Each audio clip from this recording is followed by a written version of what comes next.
वक्फ संशोधन बिल को लेकर के केंद्र सरकार ने एक ज्वाइंट पार्लियामेंट्री कमेटी का गठन किया था। यह ज्वाइंट पार्लियामेंट्री कमेटी सांसद जगदीप पाल के नेतृत्व में काम कर रही है और लखनऊ में इस ज्वाइंट पार्लियामेंट्री कमेटी यानी जेपीसी की आखिरी बैठक अभी कुछ दिन पूर्व संपन्न हुई है। आपको बता दें कि उम्मीद यह जताई जा रही है कि केंद्र सरकार के इस बजट सत्र में वक्फ संशोधन बिल को पेश किया जाएगा। लेकिन लखनऊ में हुई इस जेपीसी की आखिरी बैठक के बाद कई तरह की बयानबाजी सामने आई है। विपक्ष लगातार केंद्र सरकार पर आरोप लगा रहा है कि वह बोर्ड को खत्म करना चाहते हैं। इस पर उत्तर प्रदेश भाजपा अल्पसंख्यक मोर्चा के प्रदेश उपाध्यक्ष अमीर शमशी जी आज हमसे बात करने वाले हैं। आइए जानते हैं कि वक्फ संशोधन बिल और ज्वाइंट पार्लियामेंट्री कमेटी की आखिरी बैठक पर उनका क्या कहना है। देखिए, जेपीसी की जो बैठक लखनऊ में हुई है ये सभी प्रदेशों में हुई है। जगह जगह पर बैठक को किया गया है जेपीसी द्वारा और सब जगह से स्थिति लेने के लिए वक्फ बोर्डों से स्थिति लेकर के पूरी रिपोर्ट को एक रिपोर्ट तैयार करके और जो बिल आने वाला है उस बिल के संबंध में रिपोर्ट को देने के लिए काम किया गया है, जिसमें मुस्लिम संगठनों से भी बातचीत की गई है, जिसमें वक्फ बोर्ड के पदाधिकारियों से, वक्फ बोर्ड के अध्यक्षों से, वक्फ बोर्ड के जो अफसर हैं उनसे और मुतवल्लियान तक से वहां पर बात किया गया है, ताकि कहीं कोई ऐसी बात ना हो कि आदमी कल को कुछ कहे कि भाई किसी के साथ। देखिए, केंद्र सरकार आदरणीय नरेंद्र मोदी जी के नेतृत्व में सभी के वर्ग के विकास के लिए, सभी के जो है वो सुरक्षा के लिए और सभी के हक के लिए काम करने पे तत्पर है। असदुद्दीन ओवैसी और इनकी तरह के तथाकथित सेक्युलर नेता, जितने भी जो तथाकथित सेक्युलर नेता हैं जो खुद को सेक्युलर करने के होड़ में एक रेस में दौड़ा करते हैं, जिनका काम है मात्र मुसलमानों को वर्गलाना।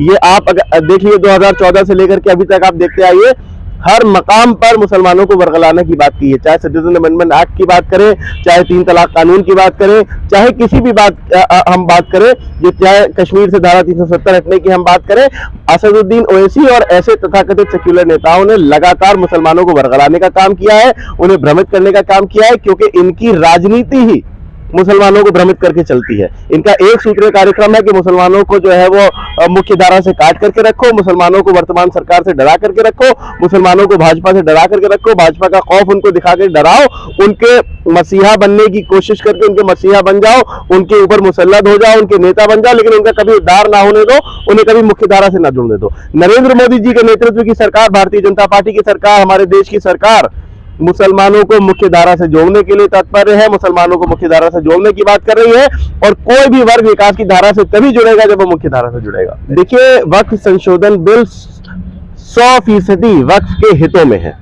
वो वक्फ की संपत्तियों की सुरक्षा के लिए, वक्फ की संपत्तियों के सही इस्तेमाल के लिए और वक्फ की संपत्तियों से अल्पसंख्यक मुसलमानों के उद्धार के लिए किस तरह से किया जाए उस पर सरकार काम करेगी। दूसरी बात मैं बता देना चाहता हूं, आप गत वर्षों में, गत सरकारों में चले जाइए, समाजवादी पार्टी की सरकार की आप कार्यकाल की आप बात कीजिए, या उससे पहले बहुजन समाज पार्टी की सरकार की आप बात करिए, या अन्य सरकारों की आप बात करिए, तो आप देखिएगा लगातार वक्फ प्रॉपर्टियों का दुरुपयोग किया गया। मैं ज्यादा दूर की बात नहीं करते, आप एक सर्वे कर लीजिए, निकल जाइए यहाँ से, रैंडम 50 मुसलमान यहाँ से लेकर के आगे चौराहे तक आप सेलेक्ट कर लीजिए और उनसे ये पूछिए कि वक्फ की जो संपत्तियां हैं, जो कहा जाता है कि 1,70,000 वक्फ की संपत्तियां हैं, 1,80,000 वक्फ की संपत्तियां हैं, उन आम मुसलमानों से पूछिए कि उनको उन वक्फ की संपत्तियों से क्या फायदा। मैं दावे से कह सकता हूं, अगर आप 50 रैंडम लोगों को सिलेक्ट करिएगा, 50 में से 49 लोग भी, बल्कि 50 के 50 लोग आपको मिल जाएंगे जो ये कहेंगे कि भैया हमें वक्फ की संपत्ति से कोई फायदा नहीं है। इसलिए कोई फायदा नहीं है क्योंकि वक्फ की संपत्ति से गरीब मुसलमानों को फायदा होने ही नहीं दिया जाता। आप जाइए जाकर के ट्राइब्यूनल कोर्ट में देखिए, 50% केसेस ऐसे होंगे कि जो सिर्फ इस बात के हैं कि वो साहब जो है वो वक्फ की संपत्ति है कि वक्फ की संपत्ति नहीं है, उसमें मुसलमानों की मेजोरिटी में केसेस होंगे, हिंदुओं के भी होंगे बराबर की। तो फायदा वक्फ से आम मुसलमानों को नहीं मिल पाता, गरीब मुसलमानों को, वंचित मुसलमानों को नहीं मिल पाता। एक समाज के जिसके पास इतनी बड़ी संख्या में प्रॉपर्टी हो और उसकी आर्थिक स्थिति और उसकी शिक्षा की स्थिति और उसके स्वास्थ्य की स्थिति और हर वर्ग में आप देख लीजिए तो सच्चर कमेटी की रिपोर्ट आपको बता देगी क्या हाल है मुसलमानों का।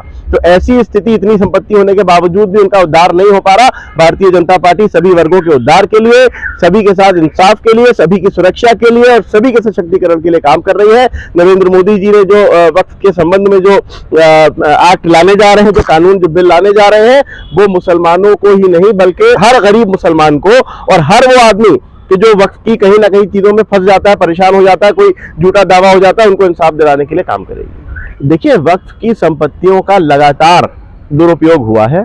गत सरकारों में आपने देखा होगा, समाजवादी पार्टी की सरकार में किस तरह से बड़े बड़े मंत्रियों को खुश करने के लिए बीघों बीघों संपत्तियां 1 रुपए में दे दी जाती थी। वक्फ बोर्ड की संपत्ति, बीघों की संपत्ति दे दी गई, किसी बड़े नेता की पत्नी के नाम पे दे दी गई, किसी जो है वो बाहुबली ने कब्जा कर लिया, कहीं मुख्तार अंसारी ने कब्जा कर लिया, कहीं अतीक अहमद ने कब्जा कर लिया।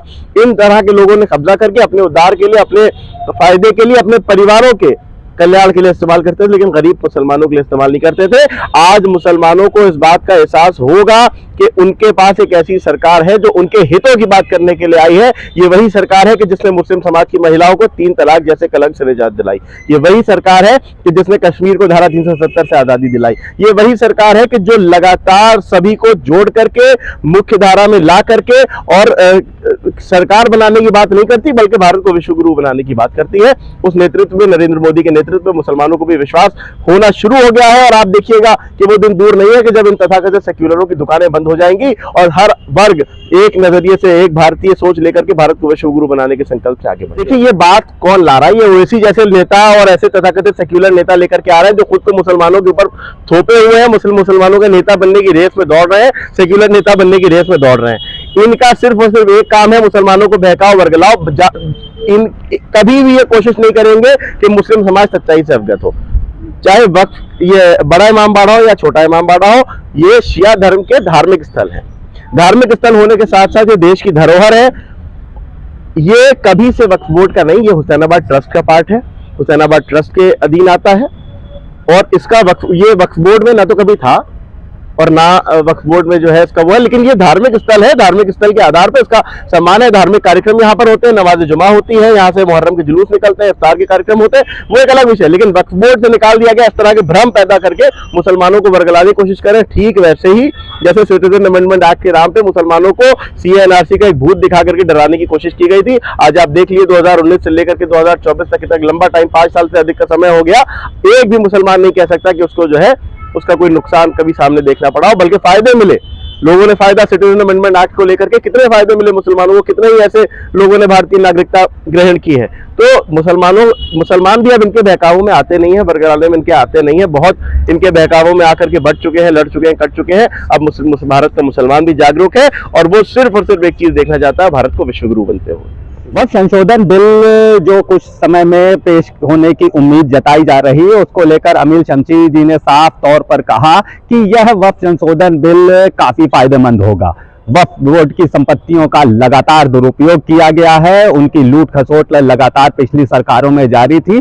अब उसी चीज को रोकने के लिए भारत सरकार वक्फ संशोधन बिल ला रही है और सभी को इस पर अपना अच्छे से काम करना चाहिए। अमील शमशी जी ने साफ तौर पर कहा कि जो लोग ये नहीं चाहते हैं कि वक्फ की संपत्तियों का फायदा गरीब और कमजोर वर्ग के मुसलमानों को मिले, वो लगातार इस पर अपनी बयानबाजी कर रहे हैं। विपक्ष की बयानबाजी पर उन्होंने तीखा हमला बोलते हुए कहा कि विपक्ष अपनी दुकान चलाना चाहता है, इसीलिए वो लगातार मुसलमानों को इस ज्वाइंट पार्लियामेंट्री कमेटी के द्वारा पेश किए जा रही वक्फ संशोधन को लेकर के सवाल उठा रहा है। लेकिन वक्फ संशोधन बिल पेश होने से वक्फ की संपत्तियां सुरक्षित होंगी और उन गरीब लोगों को उन संपत्तियों का फायदा मिलेगा जो असल में उसके हकदार हैं। इसके साथ साथ एक बड़ी बात आज क्लियर करते हुए उत्तर प्रदेश भाजपा अल्पसंख्यक मोर्चा के प्रदेश उपाध्यक्ष अमील शमशी जी ने कहा कि जो ये बरगलाने वाली बात की जा रही है कि लखनऊ के ऐतिहासिक छोटा इमाम बाड़ा और बड़ा इमाम बाड़ा को वक्फ बोर्ड की संपत्ति से अलग किया जा रहा है, ये निराधार बात है। क्योंकि छोटा इमाम बाड़ा तथा बड़ा इमाम बाड़ा वक्फ बोर्ड की संपत्ति पहले से ही नहीं है, वह हुसैनाबाद ट्रस्ट के अंतर्गत आता है और उस चीज को वक्फ बोर्ड से कैसे निकाला जा सकता है जो पहले से ही वक्फ बोर्ड के अधीन नहीं है। वीडियो जर्नलिस्ट अखिलेश सिंह के साथ संतोष कुमार, भूमि टीवी, लखनऊ।